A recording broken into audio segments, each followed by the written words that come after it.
퇴사를 고민하는 당신에게. 퇴준생, 언제 회사를 그만둬야 할까? 퇴사가 유행이 될 줄은 몰랐다. 퇴사를 시대적 흐름으로 해석한 대퇴사 시대라는 표현을 넘어 마치 취업하듯 퇴사를 준비하는 퇴준생이라는 신조어까지 나왔다. 나는 사실 사회생활을 시작하던 20대 때부터 퇴사를 염두에 뒀었다. 시작부터 끝을 생각해봤던 사고의 흐름이 배어나와서였을까? 많은 후배들이 퇴사 상담을 요청해왔다. 퇴사를 하는 이유야 다양하겠고 각자의 사정도 다르기에 일반화는 어렵겠지만 후배들과의 대화를 통해 나름대로 정립하게 된 퇴사의 기준에 대해 이야기해보려 한다. 1. 당장 퇴사하라고 말하는 경우. 하고 싶은 일이나 관심 분야를 찾았다면 적극적으로 시도해보길 권한다. 일하다가 관심 갖게 된 분야인데 아예 이쪽으로 가보면 어떨까 싶어요. 회사 생활을 하다 보면 종종 기회를 발견한다. 경험이 쌓였다는 의미다. 시야가 넓어져 연관된 산업에서 가능성을 본 경우다. 예를 들어 글을 쓰던 사람이 AI를 활용해 PDF 도서 출판 산업의 가능성을 찾았다거나 온라인 쇼핑몰에서 근무하던 사람이 꾸준히 판매량이 늘어나는 신규 비즈니스를 발견해 관련 업으로 뛰어드는 경우다. 업무적으로 연결된 분야에 도전하면 실패할 확률도 상대적으로 낮다. 산업의 구조와 특성을 대략적으로 알고 시작하기 때문이다. 경험을 통해 비전을 찾아냈다면 도전을 하기에 가장 이상적이라고 생각한다. 이 조건을 충족하면 주저없이 퇴사하라고 말해준다. 제가 최근 관심 있게 보고 있는 업계인데 한번 해보고 싶어요. 기존에 해왔던 업무와 관련은 없지만 개인적으로 스터디를 해온 경우다. 자기 시간을 쪼개서 들여다볼 정도로 깊게 관심을 두던 분야라면 도전해 볼 만하다고 생각한다. 한 가지 일을 오래 할수록 새로운 도전을 하기 어려워진다. 경력이 쌓일수록 몸값이 높아져 기회비용이 생기기 때문이다. 그렇기에 관심 분야가 생기면 시간을 지체하지 않고 시도해보는 게 좋다. 넓고 다양한 경험이 쌓이면 당장은 성공하지 못할지라도 언젠가는 시너지를 낸다. 지금 하지 않으면 영원히 못한다는 생각으로 기회를 소중하게 다뤄야 한다. 실패에 대한 리스크를 너무 깊게 생각할 필요는 없다고 생각한다.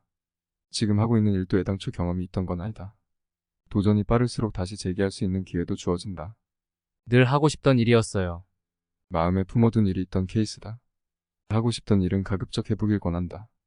하고 싶은 일을 언젠가는 이라는 수식어로 묵혀두면 좋지 않다. 그토록 기다리는 완벽한 타이밍이란 것은 실체가 없다. 기회를 주도적으로 만들지 않으면 오히려 좋지 않은 시기에 시도하게 될 가능성이 높아진다. 가령 회사 생활을 견디기 힘들거나 무기력하거나 미래가 보이지 않을 때처럼 말이다. 싫은 것을 벗어나기 위해 새로운 일을 시작하면 마음 상태가 건강하지 않다. 이런 상태로는 작은 난관에도 쉽게 무너진다. 좋아하는 일은 가장 의욕이 넘칠 때 하는 게 좋다. 위의 모든 상황에서 그 일이 성공할 수 있을지에 대한 타인의 조언은 크게 신경 쓰지 않길 바란다. 특히 해당 업에 종사하지도 않는 사람들이 흔히 주워들은 말로 사업하는 거 보통 힘든 거 아니다. 이와 같이 툭툭 건네는 걱정과 충고에는 더더욱 흔들릴 필요가 없다. 편협한 간접 경험으로 남의 일을 예측하는 건 아무 가치가 없다. 남들의 직감보다 내 고민이 더 깊다고 믿어야 한다. 1. 좀 더 생각해보라고 권유하는 경우. 다른 회사에서도 반복될 문제거나 이직으로 근본적 해결이 되지 않는다면 퇴직을 보류하도록 조언한다. 개인적으로는 가장 신중하게 판단을 해야 하는 경우라고 생각한다. 지금 하는 일에서 전혀 가치를 못 느끼겠어요. 이직을 염두에 뒀다면 꼭 기억할 게 있다. 경력 채용 시장에서 완전히 새로운 분야로 이직하기는 어렵다. 경력자를 뽑는 회사는 후보자가 지금까지 해온 일의 성과를 토대로 쓰임새를 판단한다. 즉 지금까지 해온 일이 재미가 있든 없든 반드시 하고 있는 업무에서는 전문성을 갖춰야 한다는 이야기다. 경력 채용에는 실력자들이 모인다. 일이 재미가 없다는 이유로 소극적으로 해서는 이직 자체가 어렵다. 만족스러운 회사에 합격을 하기 어려우니 생각보다 퇴사도 더뎌진다. 계속해서 매너리즘에 빠져 실력이 늘지 않는 악순환에 빠지고 어느덧 이직 자체가 불가능한 그저 그런 회사원으로 남게 된다. 혹여나 운이 좋아 다른 회사에 합격을 하더라도 어설픈 실력은 금세 드러난다. 그러면 새로운 고생길이 열린다. 그래서 위와 같은 고민을 토로하는 후배들에게는 목표 설정에 대한 조언을 먼저 해주는 편이다. 맡고 있는 여러 업무 중에서 조금이라도 흥미가 있거나 지금 하고 있는 일은 아니지만 해보고 싶은 일이 뭔지를 찾도록 한다. 만약 완전히 새로운 일이라면 추진해 볼 수 있도록 기획을 해보도록 한다. 자신의 비전과 성장이 곧 회사 업무로 이어져야 한다. 늘 강조하지만 회사는 돈 받고 다니는 학원이 되어야 한다. 그래야 이직을 할 때도 빛이 나는 인재가 된다. 회사에 실망했어요. 심심치 않게 이런 이야기를 듣는다.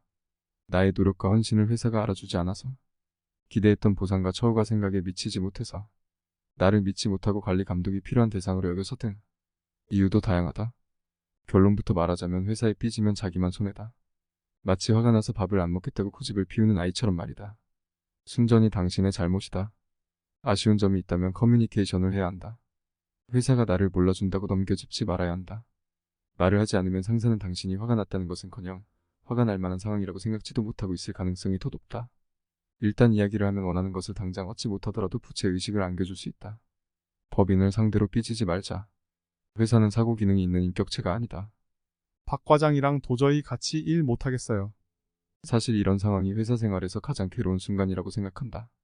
매일 부딪히는 상사가 인격적으로 이상하거나 갈등을 만들어내면 감정 소모가 심해져 고통스럽다. 괴로움을 알기에 조언을 하기 조심스럽지만 그럼에도 최소한 극복하기 위한 시도를 해야 한다고 생각한다. 특정 인물 하나 때문에 직장을 바꾸는 것은 너무 아깝기 때문이다. 그렇다고 견디라는 이야기가 아니다. 시도해보고 판단하자는 것이다. 이것을 해보고 퇴사하는 것과 그냥 포기하는 것은 매우 다른 의미를 갖는다.